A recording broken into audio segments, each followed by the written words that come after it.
Anger becomes a problem when people act on their anger in ways that are not in their interests and in the interests of other people. Come on!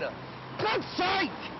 They become addicted to using anger simply because in the short term, like most addictions, it works. If you are a frightening angry person, people back off and you get what you want.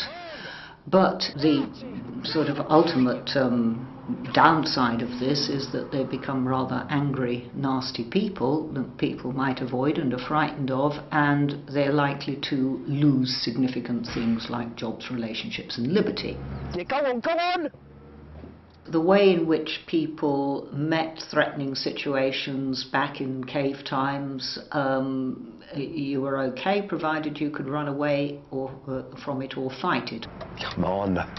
The sort of threats and difficulties that we face in our society are a little bit more complicated, but the body has not changed. Its response is still to either get ready to run away, to freeze, or to fight. Thank you.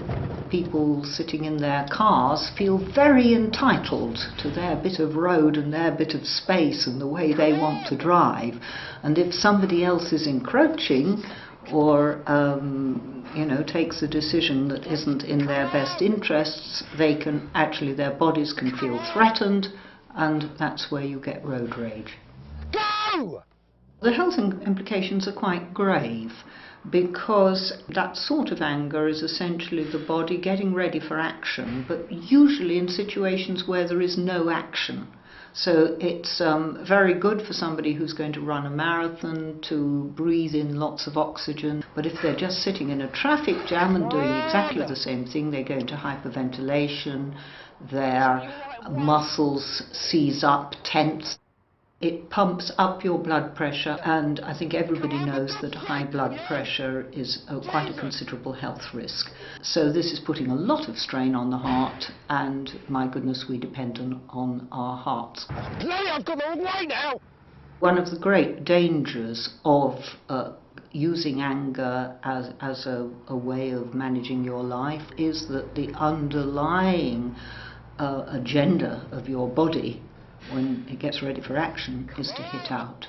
And this can then result in physical violence. You can spot angry thoughts because they've often got things like should, must or ought, or always or never. They're very extreme.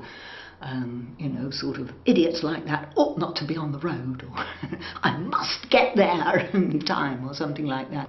The body gets ready for action as a result of the thought. The mind then thinks, oh, body getting ready for action, there must, what's wrong? And we'll start looking around and thinking about all the other terrible drives they've ever had and all the other idiots on the road and get even more angry. Please don't go red, don't go red! People can do a lot to prevent angry outbursts and to manage their own anger. They need to note those first signs of arousal. One person will get tense across the shoulders, another person will notice a headache coming on, another person's partner will tell them you're tapping your foot again. When you're getting ready for action breathing, you breathe in more than you breathe out. So if you can see to it that you simply breathe out more than you breathe in, that will calm you down very quickly. Avoiding alcohol and drugs is important because both of those things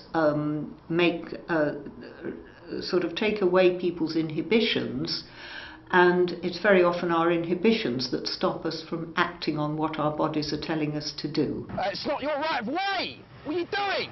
A regular regime of exercise that is a part of your daily life is really good for getting rid of that excess, annoyance, irritation, which is a natural part of ordinary life. God! Once you get good at that, at noticing what your body's telling you, you then need to attend to how you're thinking about things. You might be absolutely right that you're the best driver in the world and those idiots shouldn't be allowed on the road, but dwelling on that at that moment in time is only going to get your body ready for action and pump your heart too fast, so it's not in your best interest. So just let those thoughts go and think of something nice instead. For more information, visit www.nhs.uk.